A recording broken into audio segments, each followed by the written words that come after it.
বাজার থেকে চলে এলাম একটা কাতলা মাছ নিয়ে।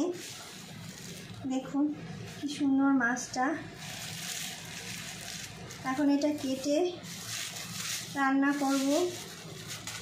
বাইরে কি রোদ্দুর বাবা, খুব রোদ পড়েছে। এটা কাতলাটা কেটে কাঁচা মাছ দিয়ে কাতলার ঝোল করব। পাতলা করেই দারুণ হয় খেতে, আর গরমের দিনে খুব শরীরের উপকার। সুন্দর কাতলা মাছটাকে কেটে পরিষ্কার করে নিচ্ছি।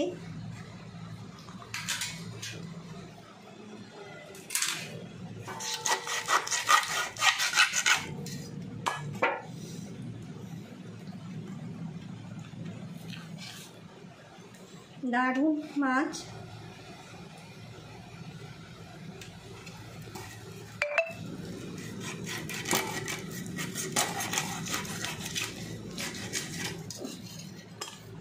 মাছটা কাটা হয়ে গেছে, এবার একটু ধুয়ে নেব বেসিনটাকে ভালো করে।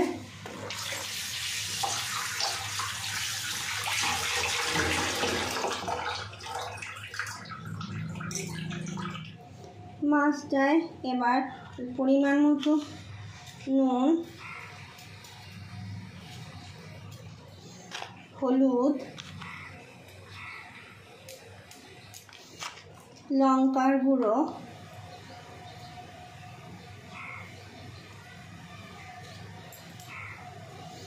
আর গোলমরিচের গুঁড়ো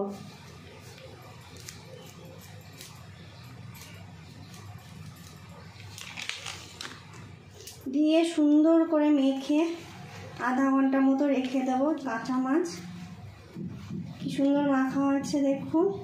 এমনি করে আধা ঘন্টা ঢাকা দিই, আধা ঘন্টা না 10 মিনিট ঢাকা দিয়ে রেখে দেবো। গরম তো, সেজন্য বেশিক্ষণ রাখলে মাছটা নষ্ট হয়ে যাবে। এবার একটা মশলা বানিয়ে নেব।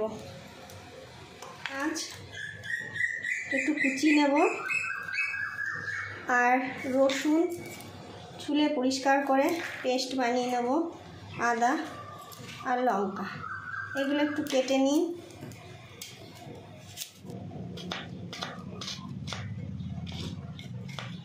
পাতলা পাতলা করে কুচি নেব। 4 পিস মাছ, 2টো পেঁয়াজ কুচি নেব। এবার একটা পেস্ট বানিয়ে নেব। আদা,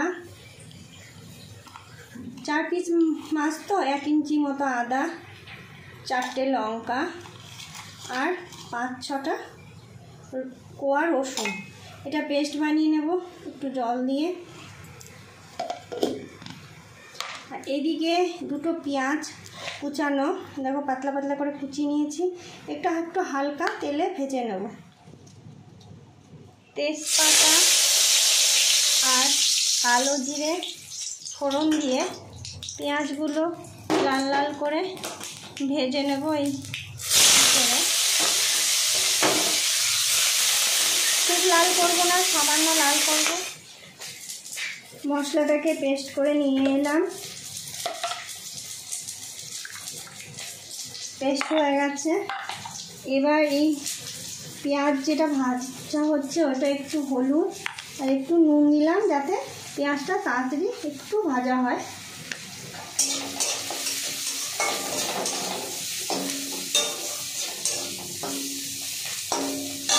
এদিকে মাছটায় যে লবণ হলুদ মাখা ছিল, সেই মাছটাতে এবার মশলাটা দেব।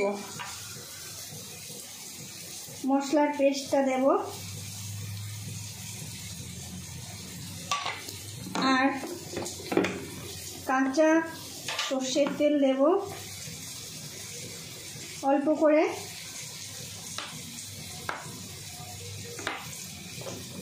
কাঁচা জিরে গুঁড়ো পাউডার দেব,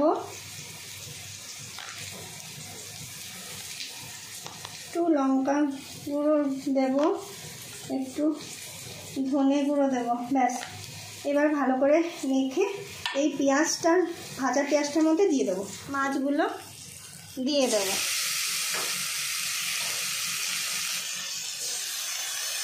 আঁচটা ডিম আঁচ করা আছে, নাহলে মাছগুলো লেগে যাবে।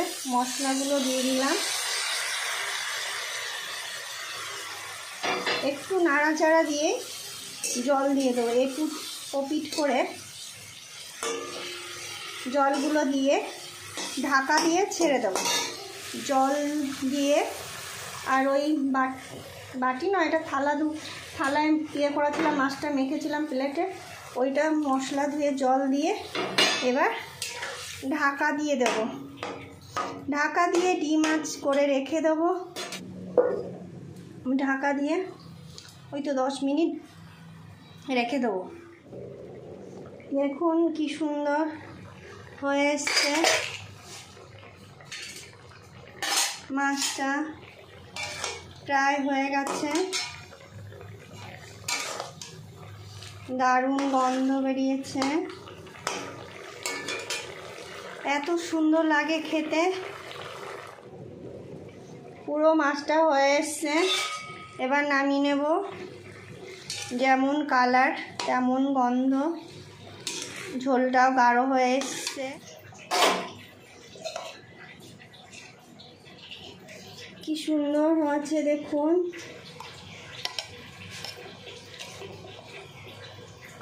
এই রেসিপিটা যদি আপনাদের ভালো লেগে থাকে তাহলে অবশ্যই লাইক করবেন আর কমেন্টে জানাবেন কেমন হয়েছে, আর পারলে একটা শেয়ার করে দেবেন।